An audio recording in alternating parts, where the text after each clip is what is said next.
All right, kids, where are you? I think we've got some, don't we? Come on up here.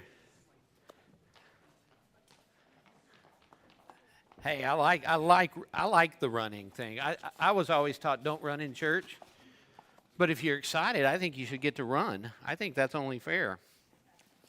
I think old people say it because we can't run anymore. So, anyway. All right. Well, guys, I have had so much fun doing this with you guys. But this is kind of like my last Sunday with you guys for a while. I'll be checking in and everything. And so you're like, well, who's going to do this next week? I want to show you who's going to do this next week. I asked him to come up here and get to know you a little bit and share with you a story. So are you ready to meet someone new? And you're not going to believe his name when I tell you. His name is Duane. So let me introduce you to Duane. Am I on here? And that's Duane, like his, not Dwayne, like his. Just so you know. All right. You good? Can I come sit there? Sure. Come take over. You're not really ready to give away that seat, huh? I'm not. All right. Well, good morning. How are you guys? Now, I'm curious. How many of you have brothers and sisters? Almost all of you. Do you guys ever fight? Argue? You have a cousin you fight with? So that counts, right?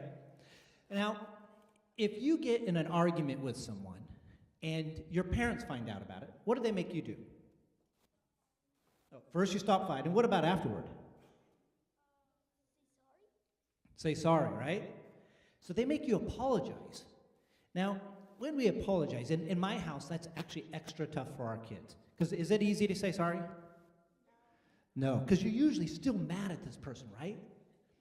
Well, in my house, it's extra challenging for my kids because not only does the person who was wrong have to say sorry, the person that they're apologizing to has to then say, I forgive you, which is really tough to do. And it's tough to do and actually mean it because you know how this usually plays out in my house? They get in trouble with me, and one of my sons is over there, so he can attest to all this. And when they get to the point of saying sorry, they go up, and do you think they sound like they mean it? They're like, sorry. And then the other one says, I forgive you. Just like that. So you know what I'm talking about, right? Now, as the parent, and I'm watching them, did they obey?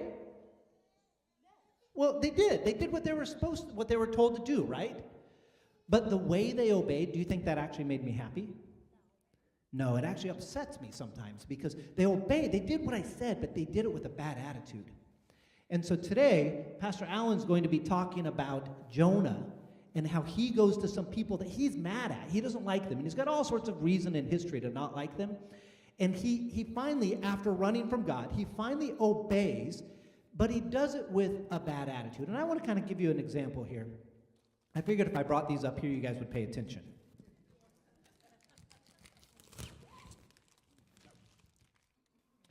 So let's say, who wants this cookie?